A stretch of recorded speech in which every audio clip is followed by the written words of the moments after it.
Buen día, gracias por acompañarnos. Buen día, Axel. Buen día, Sabrina. Buen día, Fernando. ¿Cómo están? Bien, gracias por acompañarnos, Rodrigo.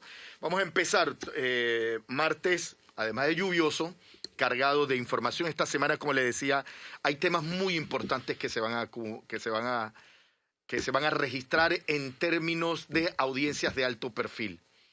El jueves se retoma la audiencia del caso New Business. Les recuerdo que tuvo un paréntesis producto del fuero penal electoral del expresidente Ricardo Martinelli, y este jueves debe retomarse la audiencia. ¿Qué va a pasar con la figura del expresidente principal implicado en esta audiencia? La verdad desconocemos, ¿no? Hay múltiples recursos en diferentes escenarios. La Corte Suprema de Justicia, la Dirección de Organización Electoral solicitó al Pleno de los Magistrados del Tribunal Electoral que le levante el fuero penal electoral al expresidente, cosa que no sabemos si se dé en las próximas 48 horas para garantizar que el expresidente esté en la audiencia. Les recuerdo que hace un par de meses los dos magistrados del Tribunal Electoral, Junca y Heriberto Alaúz, votaron a favor de otorgarle el fuero penal electoral al expresidente Martinelli. Esto evitó o lo sacó de los procesos judiciales que en este momento se adelantan, entre ellos el New Business, asegurando que por unas elecciones internas del partido que él preside, realizando mentas en donde no es candidato y donde se estaban realizando unas elecciones unas elecciones de la Secretaría de la Juventud y la Mujer, fue protegido por esta funesta figura del fuero penal electoral, pero también los magistrados van más allá y hacen un análisis sobre el principio de especialidad, un tema altamente cuestionado. Pero ¿qué va a pasar el jueves? ¿Estará el expresidente en la audiencia? Quedan solamente 48 horas. Hasta ahora todo parece indicar que sigue protegido por el fuero penal electoral, y todas las acciones, todos los recursos interpuestos en los diferentes escenarios prácticamente no han avanzado. Rodrigo Noriega, buen día. Quiero empezar contigo. ¿Qué esperas este jueves? ¿Llegará el expresidente Martinelli a la audiencia? ¿Podrá ser juzgado como muchos esperan? Gracias, Axel, por la pregunta. Gracias a TVN por esta invitación. Yo creo que el jueves no va a pasar nada. Todo indica que el Tribunal Electoral no va a ser particularmente diligente en este tema y no va a acelerar para nada esta solicitud. La esperanza está en lo que el proceso de inconstitucionalidad que va a un paso bien firme dentro de la Corte Suprema de Justicia, que va a tumbar ese fuero y todo el tema nefasto del principio de especialidad. Así que el jueves no va a haber un Martinelli en juicio, el viernes va a haber dos. Entonces esa es la diferencia. La diferencia es que uno es un país bastante serio con instituciones y otro es un país muy tropical, muy parecido a Macondo. Sabrina Bacal, buen día, te escuchamos, Sabrina.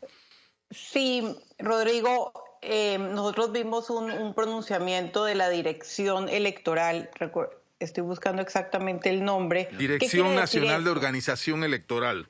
Gracias, Dirección Nacional de Organización Electoral. Esto es una forma quizá de lavarle la cara a la decisión que tomaron los magistrados antes. ¿Esto tiene algún impacto real en el fuero penal electoral del expresidente? Yo pienso que la respuesta a tus dos preguntas, Sabrina, es que sí a las dos. Es una forma de lavarle la cara al Tribunal Electoral, demostrando que el Tribunal Electoral no es que da este fuero electoral penal de por vida, sino que se dieron cuenta que la elección del Frente de la Juventud y del Frente de la Mujer, del partido RM, no salió bien, pero el fuero persistía, y entonces hay que en algún momento interrumpir ese fuero. Así que la Dirección Nacional de Organización Electoral está haciendo ese trabajo de lavarle la cara al Tribunal Electoral. Segundo, creo que le da un poco de orden al tema. Recordemos que, por supuesto, por razones de atención a los escándalos de corrupción de alto nivel, etcétera, nos enfocamos muchísimo en los casos del expresidente Martinelli. Pero hay otros políticos de otros partidos que también tienen fuero electoral penal. Y el principio de lo que se establezca para el expresidente Martinelli va a ser válido para los demás. Y viene la etapa, digamos, sabrosa de todos estos procesos judiciales. Viene el proceso Odebrecht más adelante, entonces va a venir en medio del proceso electoral completo. Va a venir en medio de las candidaturas a primaria, va a venir en medio de las candidaturas independientes, entonces vamos a tener esa barrera del fuero electoral penal, y creo que estos funcionarios del Tribunal Electoral de una forma u otra están diciéndole a la opinión pública: nosotros no vamos a hacer más obstáculos en este tema, vamos a levantar el fuero cuando no haya pie a esto. Falta ver que los magistrados del Pleno del Tribunal Electoral cumplan con esta medida. Nando. Buen día, Nando. Buenos días, Rodrigo. Buenos días, Sabrina. Buenos días a todos. Hay dos recursos que mantienen detenidas las dos acciones. Bueno, yo primero quiero señalar, Rodrigo, que no es que no salieron bien las elecciones de la Secretaría de la Juventud y de la Mujer. Para mí, estas elecciones fueron un montaje. Sí, parte del show. Para darle el fuero, y luego las supuestas irregularidades, y esto para aquí, esto para allá, y las grabaciones, hasta el bullying que se hicieron. Para mí todo forma parte de una puesta en escena precisamente para alargar el fuero. Pero aún así, este recurso de la petición, de la Dirección Nacional de Organización Electoral, que pide la suspensión del fuero electoral penal a los directivos de Realizando Metas, fue, apelada por un escrito de oposición presentado al final de la semana pasada, precisamente con la intención de que esto no, esta lavada de cara no se realizara o demorara lo suficiente como para que se ocurriera la audiencia preliminar, que debe ser este jueves, sin la presencia de Ricardo Martinelli. Y el otro recurso, te estoy preguntando por los dos, es el recurso de recusación que se ha interpuesto contra la magistrada López Arias, que es quien admitió y quien iba a elaborar la respuesta o el fallo o el pronunciamiento de la Corte con respecto a la inconstitucionalidad del fallo. Iba a decir nefasto, no sé por qué me salió la palabra, me salió de forma afortunada, el fallo de Juncá y Araúz. Mientras estos recursos estén ahí en el camino, esto va a seguir y los tiempos corren. No sé qué piensas tú de estos dos recursos. Gracias, Fernando, por la pregunta. Mira, sobre lo del Tribunal Electoral, la ventaja que tiene la justicia electoral es que es supremamente rápido. Si el Tribunal Electoral quisiera, puede fallar ese recurso, mandar la decisión al Pleno de los magistrados del Tribunal Electoral, decidirlo y atender el recurso que van a poner por esa decisión. Y todavía tendrían tiempo para el jueves. Eso es si hay voluntad política para hacerlo, y lo veremos en las próximas horas. En cuanto a las recusaciones, tengo entendido que no van a ir a ninguna parte. Eso necesita un trámite formal en el Pleno de la Corte Suprema de Justicia. Hay esencialmente tres razones para la recusación en materia constitucional. Una es obvia, o sea, si el funcionario participó en la resolución o en la norma que se está atacando, este no es el caso. Dos, si el funcionario se ha pronunciado anteriormente o de manera pública sobre este tema, tampoco lo ha hecho. Y tres, que me imagino que es un poco lo que están tratando de crear, es si existe una animadversión, una enemistad reconocida entre el funcionario y el afectado. Recordemos que es muy fácil inventar estas enemistades. Yo voy, te denuncio en la asamblea, te denuncio aquí, te denuncio por allá, y ya voy creando el expediente de enemistad. No creo que la Corte Suprema, con los vientos que soplan, vaya a seguir esas reglas de decir, bueno, sí, recusamos el caso y vamos a parar todo esto. Yo creo que muy pronto, quizás esta misma semana o la próxima semana, estaremos recibiendo la noticia de que las recusaciones las están apartando y que el caso sigue. Recordemos, la justicia constitucional es lenta por definición. Esto no es que va a salir la otra semana, esto puede salir con suerte en el mes de junio, lo que le daría suficiente tiempo al caso New Business para poder avanzar sin que prescriba. El caso New Business debe estar prescribiendo a principios del otro año. Entonces, por eso la urgencia de este fallo constitucional. Una pregunta o una repregunta. A ver, ayer escuché en una nota de TVN precisamente a un ex fiscal electoral decir que la audiencia este jueves se debería, él usó el término ruptura procesal, es decir, separar a Ricardo Alberto Martinelli Berrocal, que por razón del fuero, bueno, no creo que, no sé, que por razón del fuero no se presentaría ante esta audiencia preliminar. Fíjese que todavía estamos en la audiencia preliminar, es decir, aquella en la cual se va a definir si va a haber juicio, entiendo yo. Pero la ruptura procesal significaría que Martinelli quedaría como aparte, como un estanco separado, y el resto de los imputados, que son cualquier cantidad, tengo aquí a mano el sumario y voy a decir algunos de los nombres de este resto que sería procesado o que daría continuidad al proceso. Estamos hablando de David Marco Ochi 10, Daniel Miguel Ochi 10, Gonzalo Germán Gómez Wong, Gabriel Gaby Betech, Nicolás Iván Corcione Pérez Valladares, José Carlos Corcioni Pérez Valladares, Iván Clar Arias, Aarón Ramón Misrachi Malca, Valentín Martínez Vázquez, Mike Betech, Dani David Cohen Mugravi y otros. Son más de una docena de otras personas imputadas dentro del sumario de este caso de New Business, que tiene de verdad una larga presencia, digamos, en nuestro sistema judicial. ¿Es esto viable? ¿Cómo tú ves esa audiencia? Ok, Fernando, procesalmente se pueden hacer muchas cosas, pero entendamos lo siguiente. Mira lo que pasó con el caso de los pinchazos. El caso de los pinchazos se le hicieron 2 audiencias al señor, aparte de la que se le hizo a los señores Gustavo Pérez y Garús. Estos 2 últimos fueron condenados. Están en apelación, están aplicando todos sus recursos y esperamos pues que se les respete el debido proceso.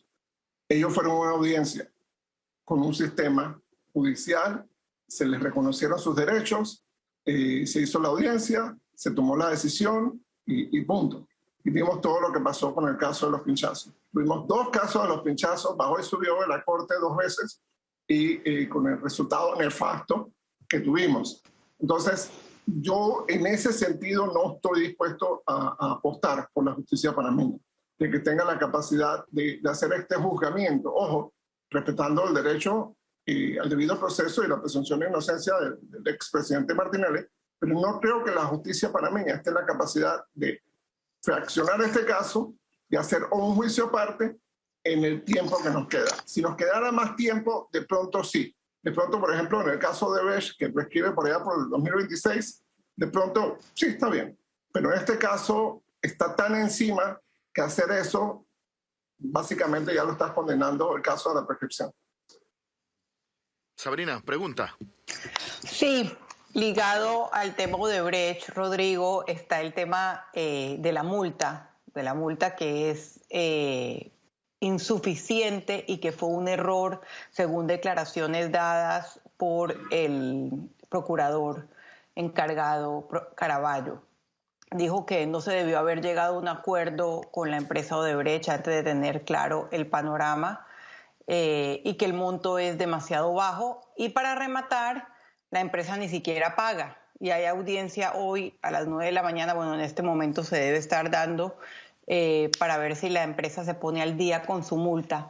¿Usted qué piensa de la multa Odebrecht, de la posibilidad de que esta empresa confesa de corrupción termine pagándola y en general de la forma en que se manejó este caso en el momento en que se llegó a un acuerdo? Ok, gracias Sabrina por la pregunta tan compleja y trataré de contestarla brevemente. Primero, yo creo que la empresa ha manifestado toda la distancia una intención de incumplimiento. O sea, no es que cambió con el cambio de gobierno, no. La intención de ellos desde el momento en que propusieron los 12 años era precisamente eso, extorsionar al Estado panameño. Si no me das más contratos, no pago. El Estado panameño tiene que ir a Brasil y demandar civilmente a la empresa, porque todas estas negociaciones engorrosas, cuando se acaben los contratos de Estado que tiene Odebrecht, se acabó el aeropuerto internacional de Tucumán, todavía queda uno del metro. Cuando se acabe eso, muy dudosamente van a tener capital para pagar al Estado. Si esa empresa se va de Panamá, pues bien, gracias a usted. Y esa ha sido mi posición. El Estado panameño debió demandarlo civilmente desde el día 1. Segundo, sobre el tema de la negociación de la multa y todo lo demás, yo fui muy crítico. Primero por los tiempos y por el entorno que se estaba dando esto. Se hizo una ley ad hoc para la negociación, la ley esta de delación premiada, que enfatizó la parte de premiada y dejó por fuera prácticamente la parte de delación. Odebrecht, y esto me lo han confirmado personas que participaron en ese proceso de parte del Ministerio Público, no dijo toda la verdad. Ellos tenían la percepción de que no decía toda la verdad. Pero aquí hay un elemento político. El gobierno de Brasil estaba presionando, les dio una fecha fatal a la mayoría de los otros países de que o cerraban la negociación tal fecha o no iba a haber cooperación. Entonces había ese elemento y voy a decirlo públicamente, yo estoy seguro que también había una cierta manipulación o presión de parte del gobierno de Juan Carlos Varela de que esto no llegara hasta cierto punto. Entonces la empresa se cayó, omitió compartir información sobre Remigio Rojas, Cinta Costera 1 y Autopista Madden. Estos son proyectos de la administración de Martín Torrijos 2004-2009. La empresa se enfocó esencialmente en los proyectos de 2009 y 2014, el gobierno de Ricardo Martinelli. Pero los fiscales de Estados Unidos, los fiscales federales, estos que tienen su juicio, tienen su lectura de sentencia, perdón, el viernes, ellos dicen en la carta que le mandan al juez Raymond Gehry, primero, estos chicos, Ricardo Alberto y Luis Enrique Martínez Linares, lavaron 28 millones de dólares en bancos europeos y 19 millones de los cuales fueron a la banca estadounidense. ¿Okay? Pero también lavaron 30 millones de dólares en euros en bancos europeos para que eso estuviera fuera de la jurisdicción de Estados Unidos. Estados Unidos puede investigarte y juzgarte siempre que tú uses dólares o que uses la banca estadounidense o alguna de sus filiales y demás. La segunda parte de la operación, los 30 millones de euros, representan un dinero del Estado panameño, por cierto, que se hizo a propósito en euros para evitar a la jurisdicción estadounidense. Allí, eso está en la página 3 de las cartas, que publicó el diario La Prensa la semana pasada de los fiscales, se puede buscar en prensa.com. Allí los fiscales están diciendo que estos dos jóvenes empresarios panameños lavaron 58 millones de dólares. 58 millones de dólares que la empresa Odebrecht no reconoció, no admitió. Entonces ya ahí los 59 que reconoció Odebrecht más los 58 estos, tenemos 117. Más las exclusiones, más las delaciones aparte, porque aparte hubo gente panameños y otros que bueno, hicieron su acuerdo de delación premiada, algunos fueron a la cárcel, otros no, y entonces devolvieron dinero, ese dinero tampoco está contabilizado. En mi cálculo personal, yo no tengo elementos para poder llegar a una cifra exacta, pero en mi cálculo personal los sobornos de Odebrecht bien pudieron ser más arriba de 200, 300 millones de dólares. Hay dos insumos que me hacen pensar eso. Uno, en Brasil, en la operación Lava Jato, todas las empresas constructoras de Brasil, OAS, Corrado Gutiérrez, Odebrecht, etcétera, etcétera, etcétera, se pusieron de acuerdo para ser coimeros honestos. ¿Por qué? Porque iba a haber una guerra de coimas. Tú pagabas 4%, yo pago 5%, Fernando paga 6%, Axel paga 7%, entonces todos nos vamos a estar matando por ver quién paga la coima más alta. Así que se pusieron de acuerdo en pagar una coima tope del 4% del valor de los proyectos. Si eso lo hicieron en Brasil, ese 4% dentro de Brasil, me da la impresión que esa fue más o menos la regla de 3 para todos los demás proyectos fuera de Brasil. Odebrecht ha tenido arriba de 8.000, 9.000 millones de dólares en proyectos. O sea, si hacemos la multiplicación, podemos sacar un resultado que nos da prácticamente 300 millones de dólares. Segundo insumo, en Suiza, los fiscales suizos descubrieron que FCC pagó 95 millones de dólares en coimas a Panamá. Ya sabemos a quiénes. Por el tema de los contratos de FCC en Panamá. FCC en ese momento en Panamá solo tenía parte de la línea 1 del metro, la ciudad hospitalaria y el tema de los pasos elevados, los puentes elevados en 3 avenidas de la ciudad. O sea, es decir, aproximadamente un tercio de lo que tuvo Odebrecht. Ellos pagaron 95 millones. Entonces, eso nos hace entender que si Odebrecht tuvo 3 veces más, pues tenemos una regla de 3. Así que muy posiblemente lo que sabemos en este momento confirmado, 117 millones, los 59 millones que le reconocieron al Estado panameño, los 58 millones que los fiscales federales de Estados Unidos afirman que fueron coimados a estos jóvenes empresarios, y la cantidad que puede ser otras par de decenas de millones que los delatores, que los colaboradores de la justicia, muy entre comillas, pudieron devolver al Estado panameño. Entonces ya eso nos dice que esto nos quedamos muy cortos. Nos quedamos muy cortos. Seguramente la visión retrospectiva es 2020. Seguramente esto se pudo haber hecho de mejor forma, pero el procurador Caraballo todavía tiene herramientas para conseguir más información, para recuperar más dineros de esta naturaleza. Así que yo creo que la historia de Odebrecht todavía no está cerrada en Panamá. Sí, eso. Yo quería resaltar eso, Rodrigo. Además de recuperar el dinero, porque es dinero de Panamá el que definitivamente utilizó el sistema norteamericano para lavar, ¿cómo debe impactar? O sea, los hermanos Martinelli y Linares confesaron lavar dinero para un alto funcionario en Panamá durante la administración Ricardo Martinelli y un familiar muy cercano a ellos. O sea, hay mucha información que en los Estados Unidos ya fue procesada, ya se utilizó en el proceso, ellos ya confesaron el delito. Este viernes nada más se va a saber a cuánto tiempo pasarán en la cárcel. Sí. Sin embargo, no sabemos, porque de verdad no sabemos, cómo toda la información que se ha manejado en los Estados Unidos va a impactar la audiencia en Panamá que está programada para julio. El Ministerio Público nos ha dicho que el procurador está pendiente, insiste en tratar de recuperar el dinero, que los esfuerzos se siguen haciendo. Pero no sabemos, no ha habido una explicación transparente, directa, cómo toda la información que se ha manejado allá, que ha sido vital, o sea, todo lo que se ha dicho en los Estados Unidos tiene que ver con Panamá.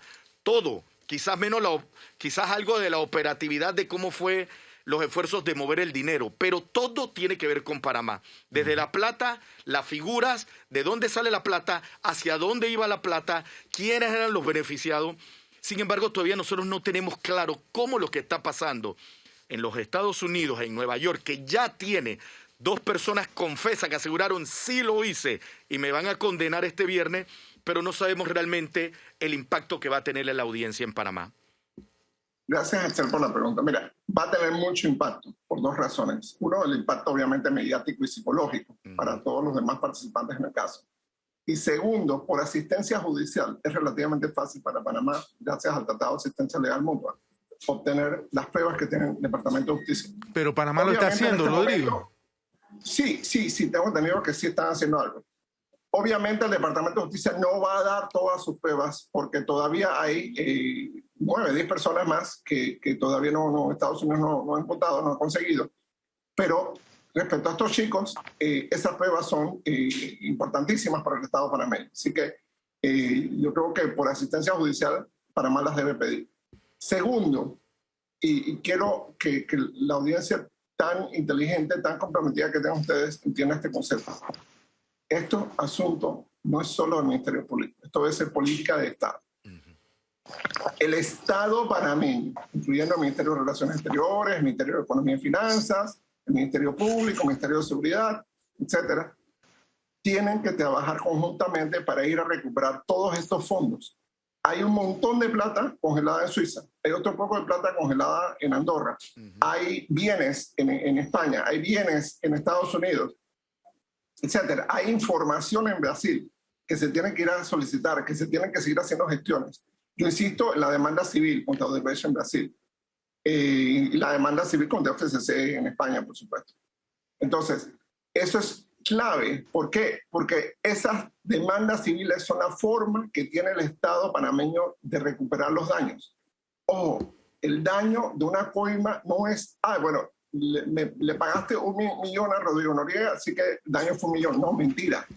El daño fue mucho mayor. ¿Por qué? Porque esas empresas que coimearon en todos los proyectos tuvieron sobrecostos. Y segundo, no hay garantía de que esos proyectos hayan sido construidos realmente como debieron ser construidos. Entonces podemos tener un dolor de cabeza de infraestructura que en un par de años va a empezar a colapsar porque, bueno, pagaron coimas. Pues. Pagaron coimas y entonces se las aprobaron, se las firmaron y a nadie le importó cómo estaba construida. Y segundo, el sobrecosto que tuvieron. Fue tan canalla que le han robado centenares, cuidados, que miles de millones de dólares a los panameños. Estamos hasta el cuello en deudas en este país. La inflación nos está comiendo, las escuelas necesitan mantenimiento, la infraestructura, 1000 cosas que se hubieran podido hacer con ese dinero si no se lo hubieran robado. Rodrigo, sobre este mismo tema, estamos claros que la empresa no dijo toda la verdad a los fiscales de Panamá durante el periodo de instrucción sumarial, entre otras razones porque hubo muchas interrupciones del proceso de investigación y el órgano judicial, para bien o para mal, la mayoría perversa que ya no está, creó condiciones que hicieron que el proceso de investigación del caso fuera más complicado de lo que debe. Ya es complicado, complicadísimo. Pero como bien ha señalado Axel, ahora hay un caudal informativo que es obligación, estoy de acuerdo contigo, del Estado. Eso incluye a la Cancillería, al presidente, al órgano ejecutivo, etcétera, no solo al Ministerio Público, debe reclamar. Pero además, ahora sabemos cosas que no sabíamos o no se habían incluido antes. Por ejemplo, que también se pagaron coimas por el metro de Panamá. Eso aquí no se investigó. Y hoy leí por ahí que el Ministerio Público debe investigar $9 millones que usaron los hermanos Martinelli y Linares provenientes de las coimas de Odebrecht, que usaron para comprar acciones de una empresa de telefonía celular. Sí. Es decir, tanto el caso de las acciones de la telefonía celular, que nosotros sepamos, eso no ha sido investigado en Panamá, tampoco lo del metro, o del metro se investigó y se descartó, pero además, todo lo que tú has señalado, eso da para otro caso de Brecht, no solo el que ya tenemos. O sea, un poco, yo no sé si esto es legalmente, yo no tengo ni la más remota idea de cómo es de derecho procesal, por ejemplo, pero ¿cómo se maneja esto? ¿Se sigue con el Odebrecht existente y se abre un nuevo caso de Odebrecht? Pregunto yo, desde mi ignorancia. Gracias, Fernando, por la pregunta. Claro que no eres ignorante, nadie que le haga esa pregunta es ignorante. Mira, ahora mismo hay 2 casos de Odebrecht. Yo lo llamo el Odebrecht grande, que es este que tiene casi todo, y el Odebrecht Suiza, que es el que surge de la investigación de los fiscales suizos y las autoridades bancarias suizas. Congelan, creo que $22 millones a los hermanos Martinelli y Linares, le mandan la información a Panamá, el Ministerio Público manda parte de la información a la Corte Suprema, cuando había la mayoría maldita, y la otra parte la ejecutan ellos, el Ministerio Público. Entonces, esos son los 2 casos Odebrecht que hay, el caso grande y el caso chico. Nada impide abrir un tercer caso. Ojo, lo sucedido en el gobierno de Martín Torrijos, 2004-2009, posiblemente ya prescribió. Pero el hecho de que haya prescrito no impide que el pueblo panameño sepa la verdad. Sobre todo porque se ha mencionado pues, la posibilidad, el domingo pasado, el don Pedro Miguel González incluso mencionó el nombre de Martín Torrijos como un posible candidato presidencial. Entonces es importante saber la verdad histórica de este caso. Si se pagó algo en ese gobierno, no estoy diciendo que el presidente Torrijos cobre una coima, sino que lo ocurrido en ese gobierno no se investigó. No se investigó Remigio Rojas, no se investigó Cinta Costera 1, no se investigó la autopista Panamá-Colón. Entonces, por decisión de la empresa, básicamente. Pero ¿qué pasa, Fernando? Y no voy a defender la empresa. El genio del mal, algún genio que debe ganar el premio Nobel de la corrupción, en Odebrecht inventó un sistema, el sistema de la caja 2, Departamento de Operaciones Estructuradas. Entonces, ¿qué sucede? No es aquello bíblico que dice que la mano izquierda no sepa lo que hizo la mano derecha, sino que el meñique derecho no sabía lo que hacía el dedo anular, y mucho menos lo que hacía el dedo pulgar. Entonces, el que confesó el grueso de las coimas pagadas en Panamá no sabía el resto de las operaciones. O sea, en otras palabras, la estructura maléfica, mafiosa de Odebrecht fue hecha para que ningún gerente tuviera toda la información de todas las coimas, de todos los actos de corrupción. Entonces, es una labor brillante, pero es brillantemente maldita y brillantemente corrupta. Sí hay fundamento para un nuevo caso de Odebrecht. Lo ocurrido en el gobierno de Martín Torrijos, 2004-2009, posiblemente ya prescribió, pero de todas formas es importante que conozcamos la verdad histórica. ¿Qué pasó? Si se pagó algo en esa época, bueno, que se sepa, que haya por lo menos un conocimiento moral del dato. Ah, mira, en tal proyecto se pagó, o en tal proyecto no se pagó, porque igual la duda perversa nos va a perseguir a todos el resto de nuestras vidas. Entonces, eso es algo que tenemos que tener claro. Faltan casos Odebrecht. Y esto no es solo un asunto del Ministerio Público, esto es un asunto del Estado. Aquí tiene que estar metido el Ministerio de Relaciones Exteriores, el MEF, el Ministerio de Seguridad Pública, la UAF, la DGI. Tienen que estar metidos un montón de otros organismos y la propia Presidencia de la República. Porque esto es política de Estado, esto es limpiar la imagen de Panamá. Créanme, yo en los años que tengo de estar en esto, en estas lides, no había recibido tantos contactos de corresponsales extranjeros. No les interesa las lluvias en Panamá, no les interesa tal o cual evento en Panamá o cómo le fue a la primaria del PRD, perdón, a las internas del PRD. Lo que les interesa es, oye, y eso en Nueva York, ¿qué consecuencias va a tener? Entonces el mundo está mirando a Panamá y esa gente influye mucho en las opiniones públicas de sus países, influye mucho en las decisiones de inversión de sus empresarios. Si un empresario ve que 2 hijos de un expresidente fueron condenados en Nueva York y en Panamá no pasó nada, porque eso es lo que van a decir todos los artículos que se publican en Nueva York, en Londres, en Francia, en Los Ángeles, en Tokio, van a decir un parrafito al final de contexto. Mientras tanto, en Panamá la primera audiencia todavía no se celebra. Ese es un mensaje terrible para tener la inversión pública, la inversión privada y para sacarnos en las listas. Sí, mensaje terrible, pero es una realidad, ¿no? En Panamá los procesos no avanzan, trabados en múltiples recursos, sin embargo ya los Estados Unidos los atrapó en Guatemala, los extraditó, los procesó, logró que confesaran y ya los condena este viernes. Bien, les recuerdo, jueves, en horas de la mañana, audiencia New Business, en 48 horas vamos a ver qué va a pasar con el expresidente Martinelli, los pronósticos nada buenos, y el viernes en horas de la tarde, audiencia de condena de los hermanos Martinelli Linares, vinculados al lavado de dinero en el caso Odebrecht, en donde ellos ya confesaron su ilegalidad. Vamos a hacer nuestra primera pausa comercial. Rodrigo, te pido que te quedes, que nos sigas acompañando. Vamos a hablar de otro tema que hace noticia, un tema que queremos analizar, que es la posible construcción de una base binacional entre Panamá y Colombia en la Miena, en el Caribe panameño, para el control de la migración irregular y el combate al narcotráfico. Yo les recuerdo, usted está en Mesa de Periodistas, aquí tienen análisis profundo y diferente que te pone al día. Pausa, regresamos en minutos.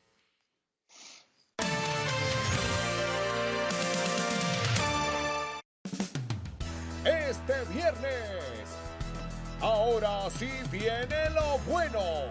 Partido inaugural de Su Majestad el Béisbol Mayor. El actual campeón frente a la Leña Roja. Este viernes, Chiriquí versus Coclé a las 7 de la noche. Disfrútalo junto al mejor equipo por TV Más.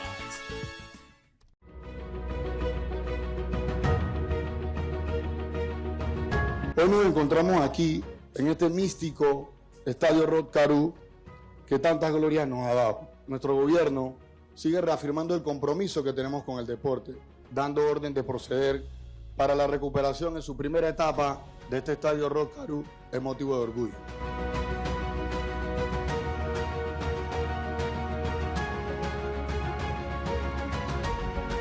Y que el deporte es, ha sido y seguirá siendo una herramienta de transformación social que genera movilidad social.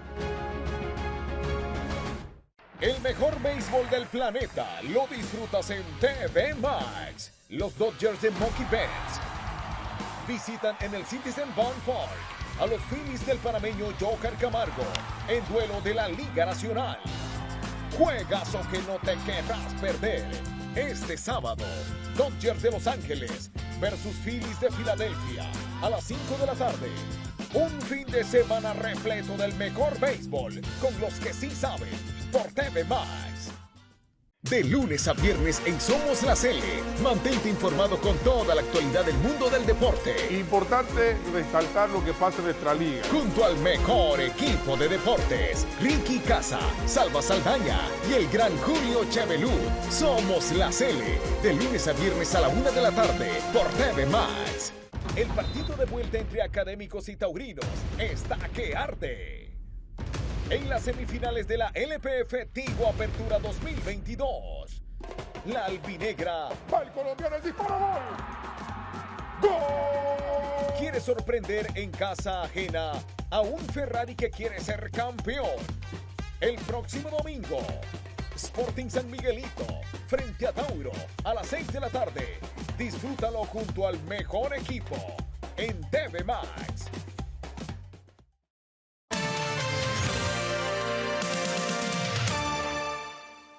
Les reitero la bienvenida a Mesa de Periodistas de este martes 17 de mayo. Gracias por acompañarnos hoy.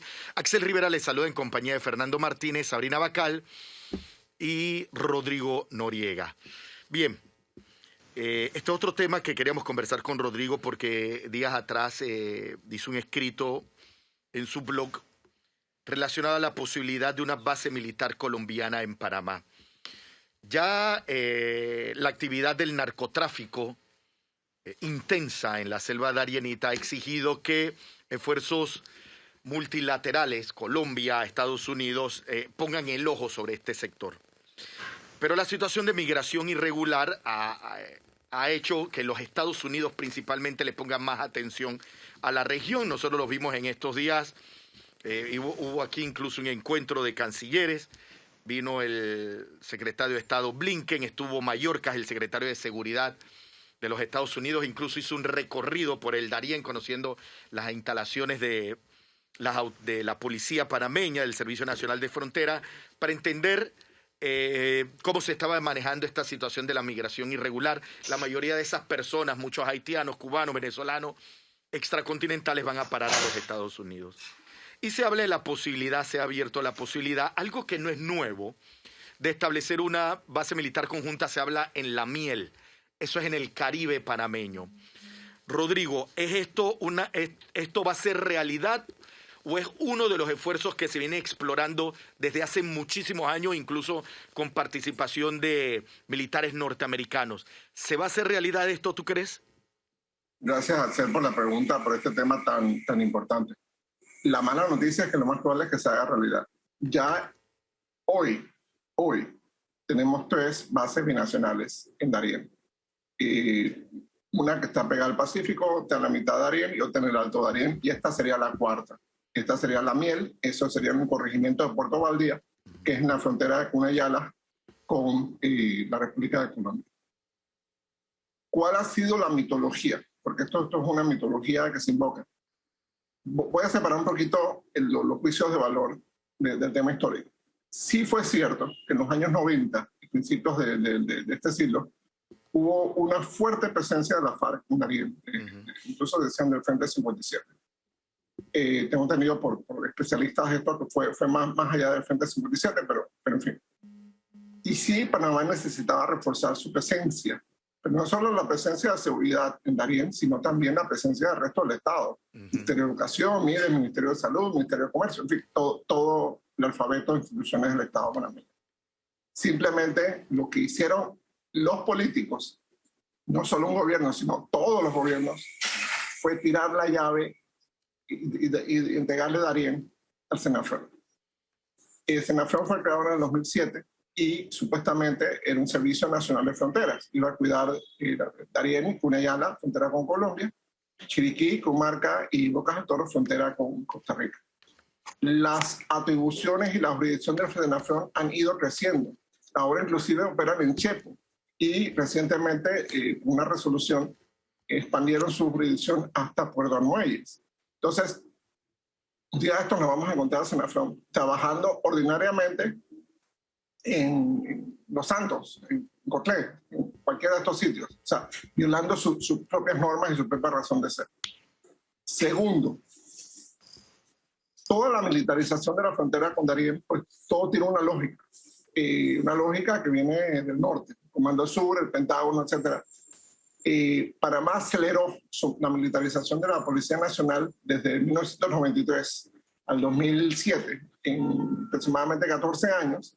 Esto pasó de una brigada a toda una entidad. Y Senafrón, para los efectos, es una brigada de infantería ligera con especialidad en montaña. En el gobierno de Mireya Moscoso se decidió que, a mi parecer, una decisión muy casual, muy a la ligera, empezar a enviar oficiales de los distintos cuerpos panameños de seguridad, enviarlos a entrenar a Colombia. Voy a decir algo que es muy importante que se entienda. Las Fuerzas Armadas de Colombia y la Policía Nacional de Colombia tienen grandes héroes y heroínas, personas que han dado su vida defendiendo la democracia, defendiendo la institucionalidad, combatiendo el narcotráfico, combatiendo las guerrillas, los paramilitares. Gente que ha quedado mutilada por las minas terrestres, gente que fueron vejados y ultrajados por los secuestros, por las torturas de todos estos grupos irregulares. Y todos ellos son héroes y heroínas. Pero también tiene villanos. El caso de los falsos positivos. Si ustedes siguen los medios colombianos, como seguramente los hacen, en Caracol, en RCN, en El Espectador, en El Tiempo, regularmente van a encontrarse escándalos en la policía, escándalos en los cuerpos militares. Recientemente, uno que pasó el año pasado, sucedió el año pasado, perdón, fue el magnicidio del presidente de Haití, que fue prácticamente ejecutado por ex comandos de una unidad de élite del ejército de Colombia. Bien, ¿cuál ha sido la política de Panamá en los últimos 10 años? Porque esto viene desde el gobierno de Martín Torrijos, 12 años, perdón, el gobierno de Martín Torrijos para acá. Ha sido la de integrar al Senafrón con las fuerzas militares colombianas. Comparten códigos, comparten operativos, comparten planes de trabajo y empezaron a construir estas bases binacionales. Yo he tratado de buscar el fundamento legal de estas bases. Confieso que todavía no lo he encontrado. Eso no significa que no existan. Hay un memorando de entendimiento que Juan Carlos Varela y Juan Manuel Santos firmaron el 25 de octubre del 2016, que ellos invocan mucho, pero también estoy persiguiendo un memorando. Entonces, ¿qué ha sucedido? En algunas de estas maniobras que hace el Comando Sur en Panamá, maniobras humanitarias, entre comillas, viene y siempre viene esta línea de que, bueno, donaron 100.000 libras de alimentos, de equipo médico a la comunidad y apoyaron en obras de construcción. Resulta ser que en una de esas maniobras, el año pasado, la Operación Mercurio, se construyó una de estas bases binacionales. Entonces ya hay 3 bases. La de La Miel, en el Caribe, sería básicamente un puerto de entrada para todo el tráfico legal, ilegal y irregular de migrantes que vienen desde el Golfo de Urabá, salen de Colombia, los abandonan en Capurcana y tenían que pasar 8 días terribles por la selva de Darién. Entonces la idea básicamente es que Panamá y Colombia los reciban en La Miel. Esto no ha funcionado, porque si ustedes ven toda la literatura, toda la historia del Senafrón, siempre el gasto militar, siempre los entrenamientos, siempre todas estas medidas eran: esto va a disminuir el narcotráfico y va a disminuir el flujo de migrantes. No sucedió. Incluso el Banco Interamericano de Desarrollo ha empezado a hablar de financiar en Panamá viviendas y residencias temporales para los migrantes. Cuando ya el Banco Interamericano de Desarrollo está hablando de esto a este nivel, parece una política de Estado. Todo el planeta sabe que el próximo lunes el gobierno del presidente Biden está levantando las restricciones del gobierno de Trump contra los migrantes. Entonces va a ser mucho más fácil cruzar el río Bravo o entrar en un camión o saltar por el desierto de Arizona porque las autoridades de migración no te van a poder deportar inmediatamente, como se establecía con el gobierno de Trump. Y eso ha provocado que no solo en Sudamérica, venezolanos, cubanos, haitianos, etcétera, parece que el flujo de cubanos se va a ir a Nicaragua, porque Nicaragua ahora tiene un programa muy amistoso para que los cubanos vayan allá, y eso acortaría la presencia de cubanos en Colombia y Panamá. Pero venezolanos, haitianos y extracontinentales están viajando en estos momentos de Chile, de Ecuador, de Brasil, de Surinam, de Venezuela, camino a Darién. Entonces, las políticas públicas equivocadas de Estados Unidos, porque migración, eso es un desastre. Los demócratas y los republicanos no se ponen de acuerdo porque cada uno tiene sus intereses. Entonces, nosotros en América Latina tenemos que pagar los platos de este asunto. Eso ha servido de una justificación para aumentar el gasto militar de Senafron, para aumentar la construcción de estos centros, de estas bases binacionales. Si ustedes fueran a Colombia y proponen que Ecuador construya bases binacionales con Colombia, seguramente va a haber una reacción negativa. O si van a México y proponen que Estados Unidos construya bases binacionales en territorio mexicano, seguramente va a haber una negativa. Pero Panamá, muy discretamente y muy fuera de la luz del ojo público, esto no encuentra un fundamento legal para esto. La Constitución prohíbe el ejército, el Tratado de Neutralidad prohíbe la presencia de militares de otros países en Panamá. Entonces, estamos haciendo esto, estamos dejando que esto pase, estamos aumentando la jurisdicción del Senafron y todas las tendencias indican pues que hay una cooptación de parte de las Fuerzas Armadas colombianas del Senafron. Comparten códigos, comparten sistemas de comunicaciones, en fin, cuando en esas bases binacionales me han informado, hay un oficial de alto rango colombiano, las fuerzas panameñas fieren a su decisión. O sea, en otras palabras, un oficial extranjero está tomando decisiones sobre el Senafron, pagados con los impuestos de todos nosotros, negándole oportunidades, porque ese gasto altísimo que se hace a favor del Senafron le niega oportunidades a otros gastos en materia de educación, salud, vivienda, etc. Entonces, estos gastos van a aumentar, porque si seguimos construyendo estas bases binacionales son carísimas. El costo de operarlas, equipos de comunicaciones, equipos médicos, alimentación, etc. Entonces, la seguridad misma de Darién, la vida cotidiana de Darién, yo tengo muchas amistades y conocidos en Darién que me cuentan que la vida cotidiana se ha puesto muy proclive a la delincuencia. Les roban caballos, les roban vacas, les roban ropa, hay carterismo, hay una serie de conductas que no eran muy comunes. Entonces, eso no lo está atendiendo el Senafron. Hay deforestación en Darién, no la está atendiendo el Senafron. Y eso es muy serio. Si la función, si la razón de ser del Senafron era esa, pues esto ha provocado una enorme distorsión. Y hay una cooptación cooptación auspiciada por Estados Unidos, por parte de las Fuerzas Armadas colombianas, pues de liderazgo y de la tropa de Senafron.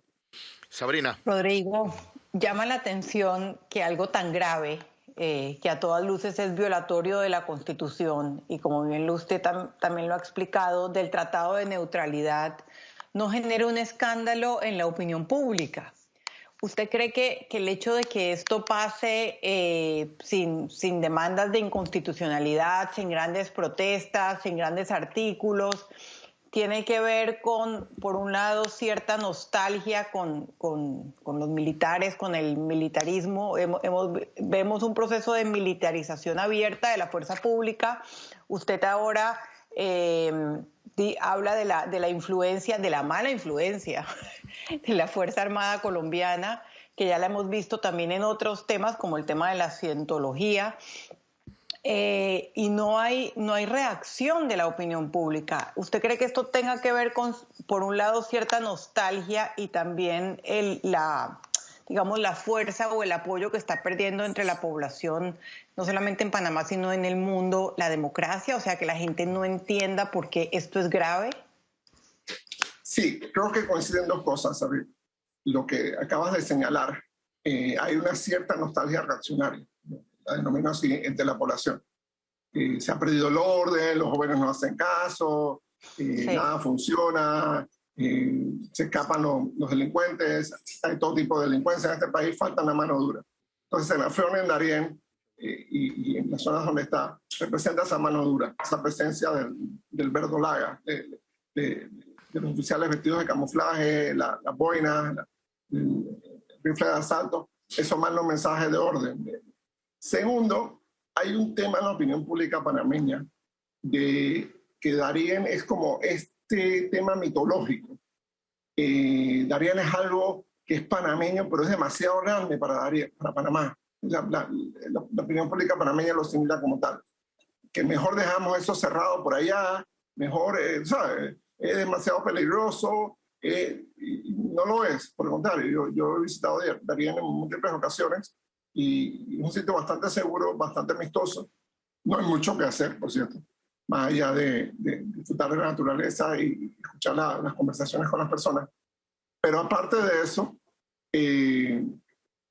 creo que la militarización se ha aprovechado de este vacío en la opinión pública acerca de los temas de Darién. La gente se quedó con la imagen de que Darién era una tierra de forajidos, que estaba dominada por la FARC, que el Frente 57, que los secuestros, que todo lo demás. Y realmente el índice de delincuencia y de criminalidad en Darién históricamente ha sido siempre bajo. Más grave que ocurre normalmente son las peleas de borrachos después de los bailes o bueno, estos pequeños hechos de delincuencia que se han ido incrementando. Pero nótese la comparación con lo que vivimos en el área metropolitana. Estamos hablando de secuestros, homicidios, de la gente metida en el acarreo, la desaparición de mujeres. Y en Darién están hablando de, bueno, robo de caballos, se robaron unas gallinas, se cogieron unas botellas de licor, se robaron unas cosas de una tienda. Entonces, todavía estamos a tiempo de dar una solución democrática institucional a Darién. Hay una cosa bien triste. Cuando el sistema educativo panameño está en quiebra, está en bancarrota, o sea, el sistema oficial. Cuando falta un educador en Darién, ya sea que se fue en licencia de maternidad, se jubiló, renunció, porque muchos educadores no aguantan las condiciones tan terribles en las que se imparte las clases en Darién. Las clases y tropas de Senafrón, a veces un cabo, a veces un sargento, a veces un subteniente de Senafrón, terminan siendo los sustitutos, los maestros sustitutos en Darién. Entonces tenemos a Senafrón dando clases a niños y niñas de escuela en Darién. Ni siquiera están preparados para ello, pero bueno, como es el funcionario público que está por ahí, alguien tiene que suplir esa vacancia. Entonces se ha vuelto una práctica común. Eso es peligrosísimo. Eso es peligrosísimo. Tenemos un caso, no es común, pero sí vale la pena mencionarlo. Tenemos un caso de una violación de una niña de 12 años en Bocas del Toro por parte de un agente de Senafrón. Rápidamente lo pusieron a disposición del Ministerio Público. Pero este tipo de presencia, de familiaridad con la población civil en Darién es muy terrible. Hay decisiones arbitrarias que toma Senafrón. De pronto, hoy está bien que tú le vendas chicles a colombianos, pero mañana no. Hoy está bien que tú lleves las vacas, las lleves en un pick-up, pero mañana tiene que ser en un camión. O el plátano se va en un barco, no, ahora tiene que ser un camión. Entonces, hay muchas cosas que someten a la población darienita un poco de irracionalidad y arbitrariedad. Esto se ha expandido a Chepo, porque ya ellos de Tortí, después de la represa de Bayano, hacia la frontera con Colombia, prácticamente ellos son los reyes de toda esa zona. En Bocas del Toro está pasando lo mismo, en Chiriquí está pasando lo mismo. Entonces, Senafrón, como es la naturaleza de todo cuerpo militar, está expandiendo su jurisdicción, está aumentando, entre comillas, las misiones que está ejecutando, el mandato que está cumpliendo. Un día esto lo vamos a ver recogiendo la basura. Y eso es terrible porque estamos asistiendo precisamente a lo que tú hablas, Sabina, de esa nostalgia de una mano dura, de que cuando aquí los militares estaban todo nos iba bien, y que todo estaba tranquilo y no había tanta delincuencia. Y eso es peligroso para una democracia. Rodrigo, bueno, primero un comentario breve. No es cierto que la militarización del país sirva contra el narcotráfico. Desde la famosa Operación Colombia, hasta nuestros días, todas las estrategias de militarización de la lucha contra las drogas han sido un fracaso en la región. Pero un fracaso contundente. O sea, nunca ha dejado de pasar droga, nunca ha dejado de producirse droga. No importa cuántos asaltos, cuántas operaciones militares hagan la droga, porque las causas no tienen, las causas, los orígenes, a veces ni siquiera tienen fundamento o asiento en nuestro territorio, sino en la demanda que se produce ahí arriba en los Estados Unidos. Pero una equivocada visión del problema nos pone a nosotros, a los latinoamericanos, como los grandes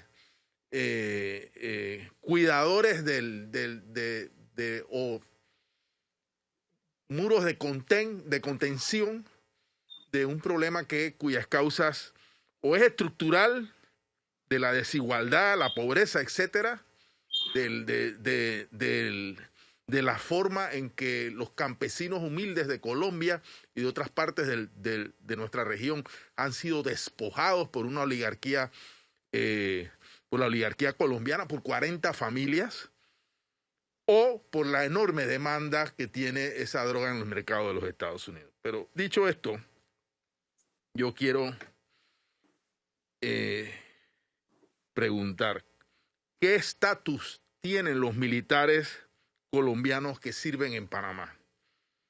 ¿Pasa con ellos lo mismo que pasaría o que quisieron que pasara con los militares de Estados Unidos, que si cometían un delito en el país, en nuestro territorio, no podían ser sometidos por la justicia de Panamá y se les daba una especie de fuero? Este es el país de los fueros, lamentablemente, se le daba una especie de fuero, el mismo fuero que se le da al servicio diplomático.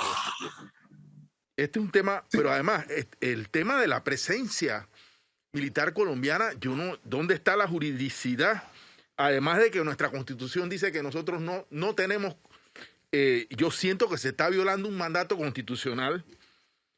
El artículo 5 del Tratado de Neutralidad Permanente del Canal, firmado el 7 de septiembre de 1967, dice textualmente: después de la terminación del Tratado del Canal de Panamá, solo la República de Panamá manejará el canal y tendrá fuerzas militares, sitios de defensa e instalaciones militares dentro de su territorio nacional. ¿Cómo nos explicamos todo esto? Bueno, primero que esto está auspiciado por Estados Unidos. Segundo, yo no sé cómo se presenta cuando va al Senafron, a la Asamblea, a la Comisión de Presupuesto, cómo justifica esto.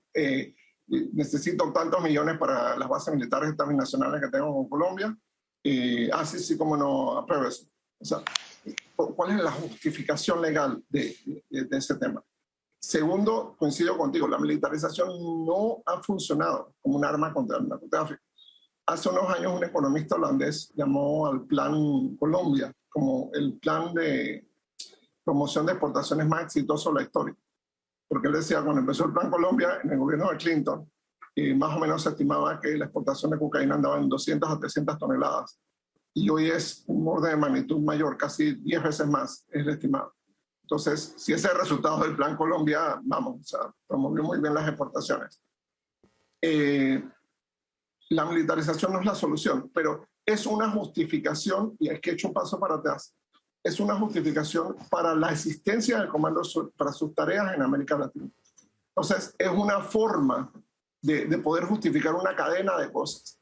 Es terrible decir, pero no vamos a derrotar el narcotráfico con más militares, con más armamentos, con mano dura. No es por ahí, no es por ahí. Y segundo, la suspensión de la libertad. Lo que ocurre ahora mismo en El Salvador, eso no va a parar las bandas. Eso no va a parar las bandas. El Senafron está rebasado. No paró la ola migratoria de los años recientes. Otra base binacional, esta vez en Puerto Valdía, no lo va a parar. Esto va a servir como si queremos verlo así, como una puerta de entrada, para que sea más fácil a los traficantes de todos los países poder llevar a los coyotes, poder dejar a los migrantes más fácilmente en manos panameñas. No tenemos por qué estar en esta situación. Panamá tiene demasiados problemas que tiene que atender. demasiados problemas de seguridad pública, demasiados problemas de orden público, para que una agenda internacional desviada, encima distorsionada, nos está obligando a esta situación. Rodrigo, Entonces, pero es que también hay un tema de que el Estado panameño ha fracasado en Darién. O sea, si nosotros vemos el Estado panameño ahora mismo, es una estrategia, por cierto, auspiciada internacionalmente y con algún nivel de éxito, hay que reconocerlo, frente al tema de los migrantes, porque se convirtió en un problema gravísimo. Pero la ausencia del Estado es un fracaso del Estado en la provincia, es decir, de su incapacidad de desarrollar a esas comunidades. Ahora mismo en Jaquén no hay quien te cure un dolor de muelas. O sea, mira, el hospital de Metetí es un monumento a la desidia. Es decir, hay tantas cosas en el Darién rico y que se podrían estar haciendo verbigracia a la presencia institucional del Estado, y lo que hay es el Senafrón, con una propuesta totalmente militarizadora de la provincia, de la frontera y del país, a contramano de la legalidad y lo que dice nuestra Constitución y nuestros compromisos internacionales. Totalmente de acuerdo contigo, Fernando. O sea, el Estado abandonó no solo Darién, ha abandonado grandes partes de este país. Grandes partes de este país. Para los efectos, el Estado funciona como si fuera una alcaldía grande, una mega alcaldía, preocupada por líneas de metro y puentes y saneamiento de la bahía. Y bueno, me tancaron las escuelas de Reján, me tancaron en Colón y cambio fuera y corro para allá. Pero el resto del país, hay partes importantes del país, ni siquiera me refiero a Darién o a la zona selvática, sino partes relativamente cercanas, Capira, por ejemplo, que están en un relativo abandono. Y cuando vamos a Panamá Norte, cuando vamos a Panamá Este, o sea, hay un relativo abandono de parte del Estado. No hablemos del archipiélago de las Perlas, no hablemos aquí de las islas cercanas a nosotros y el abandono que hay. O sea, no hay médico, el servicio educativo se interrumpe, no hay agua. Vimos en TV en esta mañana un empresario del sector turístico decir que en Pedací no hay agua, correcto. No hay agua, no, pero no hay agua de hoy, no hay agua de semanas, al punto que han cerrado los restaurantes por falta de agua. Entonces, y tenemos, la clase política tiene el coraje de pasar leyes de incentivos al sector turismo, donde se van 620 millones de dólares, como decía Monchistado, pero no invertimos $1 millón en una planta desalinizadora para que Pedací, que es un polo turístico por naturaleza. Exactamente. Debería estar enfocado el esfuerzo, correcto. Entonces, de desarrollo. Y así, o sea, viajar a Junayala, que es un viaje hermoso, es sumamente dificultoso. Y hay mucha arbitrariedad también cuando van los turistas para allá. A veces no lo dejan pasar, a veces pasan, a veces no hay comida, a veces no hay basura, a veces, o sea, entonces invertir en eso no es tan complicado, no es poner a andar eso tan complicado. Hacer ecoturismo en Darién sería un recurso maravilloso, pero no se puede hacer, porque, bueno, está el Senafrón, pues, si tú eres un mochilero, te exhiben, te bajan, abres esa mochila, muéstrame tus papeles, etcétera, etcétera. O sea, entonces, y todo conspira contra el desarrollo económico de estos pueblos. Bien. Bueno, vamos a ver en qué queda. Continúan definitivamente. Vamos a ver cómo si se desarrolla siempre la base conjunta. Ya hay un anuncio. Y definitivamente dar seguimiento a cómo siguen las estrategias de combate contra el narcotráfico y de atención y control de los migrantes. Aquí nosotros lo que vemos todos los días es una pasarela de bultos de capturas del narcotráfico. Eso es todo. Pero el narcotráfico te ha muerto la risa. Yo no sé si, o sea, aquí todo se reduce a una foto de unos militares con pasamontañas posando frente a una ruma de kilos de drogas. Y ahí se acabó todo. Bien, bueno, vámonos a nuestra segunda y última pausa comercial. Cuando regresemos, un rápido